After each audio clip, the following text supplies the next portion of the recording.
A young man stands in front of Joshua trees. Words on screen. Vincent Culliver, Outdoor Outreach Instructor. Hello everyone and welcome. My name is Vincent with Outdoor Outreach and welcome to Joshua Tree National Park. Did you know Joshua Tree National Park is the 15th largest national park? Behind Glacial National Park and the Grand Canyon, Joshua Tree covers 795,155 acres.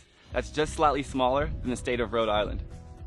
For those of you that have not heard of Outdoor Outreach, we are a San Diego-based youth development nonprofit that connects youth to the outdoors as a space for them to build resilience and confidence in their power to make a difference.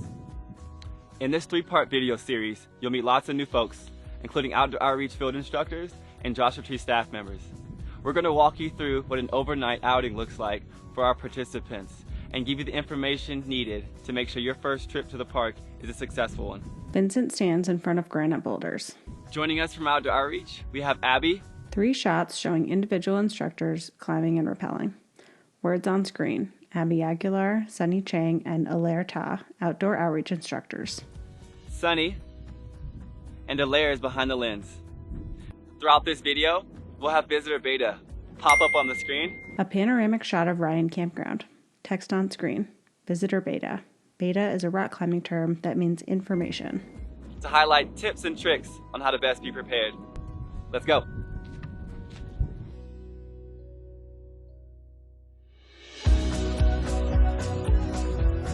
Montage of driving in the park and people climbing, camping, and exploring.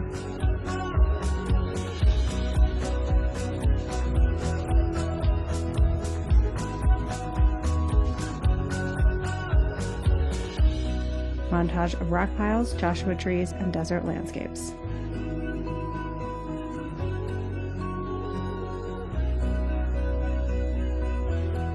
A sunset over a field of Joshua trees. Words on screen. Your first day at Joshua Tree.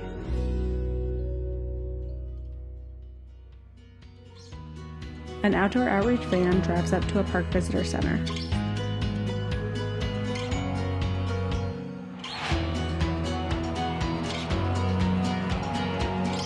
There are 3 entrances to Joshua Tree National Park.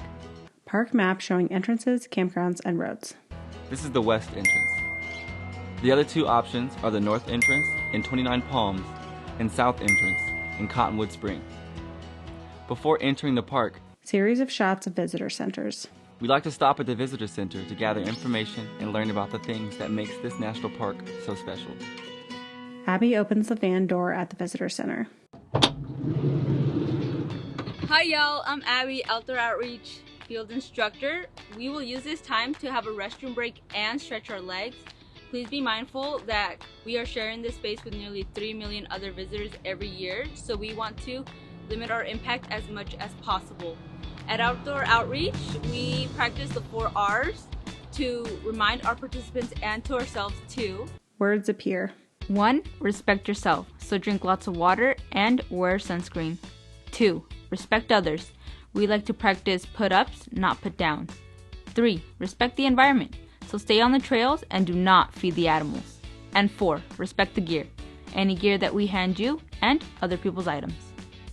Inside the visitor center, you will find many exhibits on the wildlife and plants that live in this desert environment.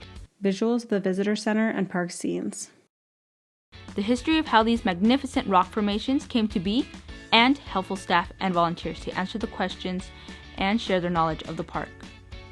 After we conclude our visitor center stop, we load back up and head towards the park entrance. It's 5 miles south on Quail Springs Road and takes about 8 minutes to get there.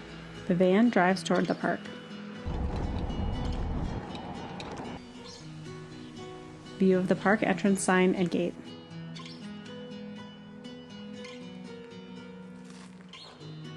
Before heading further into the park, Abby fills up a large jug of water. we make sure to fill up on water because there is no running water within the park. Come prepared with enough water for your stay in Joshua Tree. Visuals of the park landscape. There's no access to water anywhere in the park. Shots of bathrooms in the park. There are bathrooms with non-flush toilets, and it's a good idea to bring extra toilet paper. Always check the weather forecast before heading out. Montage of park views. Joshua Tree weather can range from extremely hot to freezing temperatures quickly. There are 9 campgrounds here at Joshua Tree, Park map appears on screen. plus a number of options outside of the park. Reservations may be made online at Black Rock, Indian Cove, and group sites. For other campgrounds, it is first come, first served basis, which means whoever arrives at the site first gets the spot. Once you have selected your site, make sure you fill out a payment envelope. Write in the dates you will be camping on both the envelope and tag, as this is important when the park fills up during busy seasons. Abby fills out a campsite tag and drops it off in a box that reads fees, $20 per night, $10 senior access. Place the tag onto your post and drop the envelope with your payment into the drop box at the campground entry. Once we decide on our camp home, Abby looks around the campsite. instructors scan the area for boundaries, flat spots to set up tents, and areas to unload gear. Alright, this is going to be our campground for the next couple of days. So I see some good tent areas that are flat ground here and here. Alright, so over here, this is going to be where our food Abby walks over to a picnic table. and kitchen gear is going to be placed. So this is going to be the kitchen area. Everything's going to go here. And then we're going to place a trash bag right over here in the corner here by the table. And then we're going to remind ourselves to be respectful of others. So we're going to have some boundaries between this rock here and the little plant over here, tree area, to not pass over into the other visitors area, to remember to respect others. A woman sets up a tent, putting on the fly and pounding stakes into the sandy ground.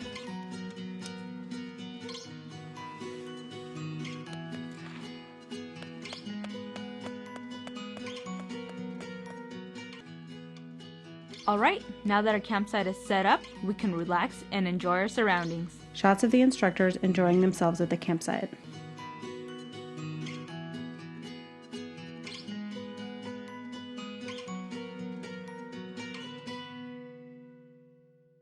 A campfire burns in a fire pit in the darkness at the campsite. Having a campfire is one of my favorite activities to enjoy. As with any activity, always check with park rules and regulations to make sure fires are allowed and quiet hours start at 10 p.m. A woman plays the ukulele next to the fire. Then, when building your fire, always keep it in the designated area and burn only wood that has been bought locally. Abby adds a log to the fire. Important. Bringing in wood from another area can lead to the introduction of non-native insects and/or diseases, some of which have been known to cause major destruction of local plants and harm local animals. Words appear on screen. Visitor beta. So please, purchase the wood for your fire in the town you are camping. That will help out all. Thanks. Depending on the moon phase, you may get a glowing environment where no flashlights are needed to navigate around. Time lapses of the night sky over Joshua Tree National Park. Or you may get a dark starry night where constellations in the Milky Way seem to jump out at you due to the lack of light pollution from the city. Shots of campers putting their food away and dousing a campfire. Before going to bed, store all food items securely in bins, cars, and coolers. Put out your fire, making sure all embers are doused with water. Walk around your site, scanning for items that may fly away should it become windy. Vincent sits next to the campfire. I hope you all enjoyed our first day in Joshua Tree, and thank you for joining us in this adventure. Be sure to check out our next video, Activities to Enjoy in Joshua Tree. Now I'm going to enjoy this fire. Good night. Words on screen. Bonus beta. How to brush your teeth in the outdoors while minimizing impact to the environment. Abby brushing her teeth. Words on screen. No running water, so use your water bottle. Words on screen. Spray out your toothpaste and water to minimize the impact on one location. Abby gives a thumbs up. Words on screen. This project was made possible by a funding award from the National Park Service and Outdoor Foundation.